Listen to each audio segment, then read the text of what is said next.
So the UN says the deadlock has gone too far after Pyongyang's claims that it will restart a nuclear reactor, which has been shut for 6 years. North Korea earlier said its missile units are combat ready and warned of a possible preemptive strike on the US and Seoul.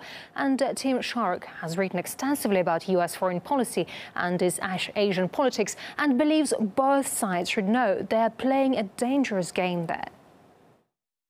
When you escalate to this point, any small mistake can turn into a major catastrophe, and that's the danger. North Korea itself knows that if it did an attack, if it attacked the United States, it would be committing national suicide. The United States would retaliate in a tremendous fashion.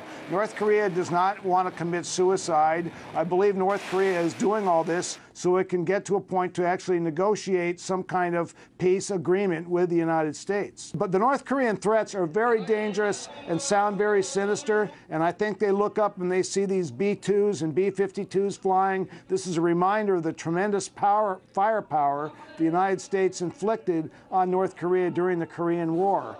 And that's a reminder to the North Koreans of the absolute danger of war with the United States. But it also gives their state, Kim Jong-un and his very, very monolithic authoritarian state, another way to yield this, to show the North Korean people that indeed there is a threat. So in some ways, I think by escalating it to this point, the United States is playing right into Kim Jong-un's hands. So gaining access to North Korea hasn't been an easy task for foreign media, and RT's Alexei Yaroshevsky is among the few who have managed to report from the reclusive country. And earlier he shared his thoughts and experiences with my colleague Taban Motse.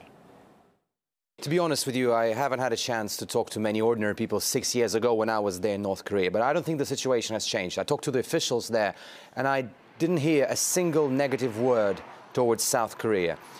I got the feeling that this was more about North Korea versus the West and the US rather than being against the neighbors. And I thought back then, I still stand by this thought, that this conflict between the two Koreas is more about something inspired from abroad rather than being an internal issue between the people of the two Koreas. I mean, they're very close. There used to be one country, there used to be one empire.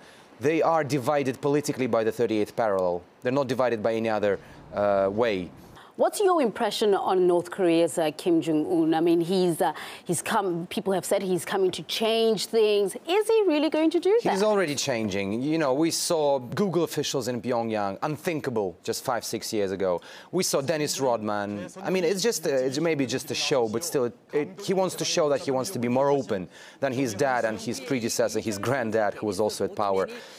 He recently said he likes American computers, Mac computers. He's interested in everything happening in the world, in particular the technologies. He said that the country needs to embrace the technology. The question is whether Kim Jong-un will be the man to reunite Koreas and not to go to a full-out war with the South.